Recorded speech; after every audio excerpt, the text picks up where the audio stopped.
Hi, everyone, and welcome to Snowed. The Michael Snow is a fraud story. This is episode 28. And I had another lady come forward today. So she's given me permission to read her story. And so we're going to do that together today.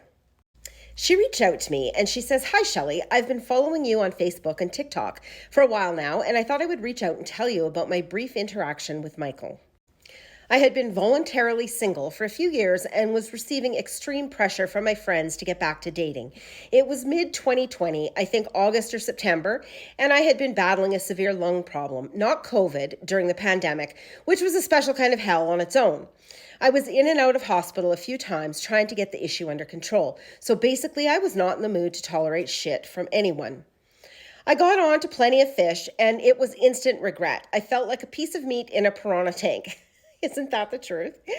Mike reached out to me, and after looking at his profile, I wasn't really interested. I can't explain why, something just felt off.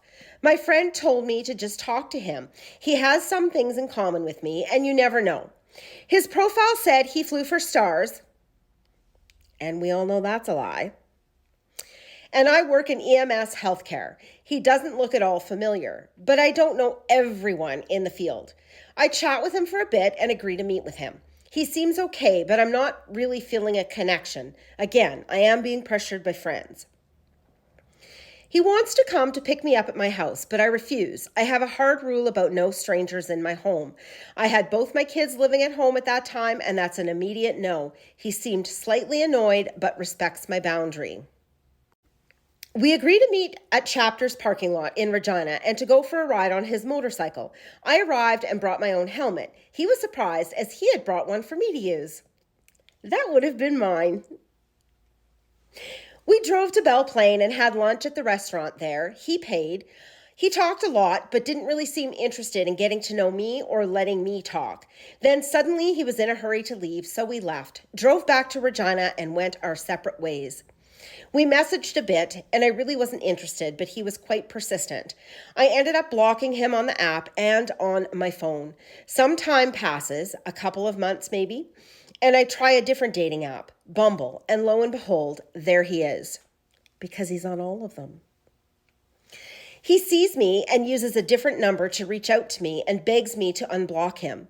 Unfortunately, I did, and we chat for a while. He asks to meet me again. I agree. He took me for lunch, and again he paid. And that was it. He messaged for a while, but I ignored his messages, and he got really mad. I didn't care and blocked him again. He was definitely not my type, but he tried really hard to pressure me. It pissed him off that I wasn't buying into it. He kept saying things like, "I'm afraid you're going to break my heart." Honey, we aren't that serious. We met twice. That's it. I can't discern what discussions happened when, but he told me he was currently a pilot for Stars. When I told him I worked in EMS and had occasion to attend calls with Stars, he suddenly changed his story. He was flying for Stars, but then got suddenly very ill mid-flight, made a heroic landing, and got the patient safely to the hospital where he collapsed and was rushed in for emergency surgery. He was very vague on the details of this sudden illness surgery, but due to this, he would be grounded for a while. This was suspicious to me, as something like this would definitely have made the medical gossip circuit for sure. At the time, I thought he didn't want to share the medical info because it's personal and none of my business, which is valid. But now I know he didn't want to tell me because I have enough medical knowledge to smell the bullshit.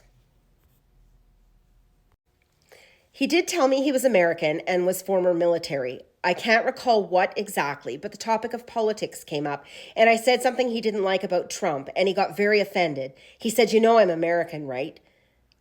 The man is not American.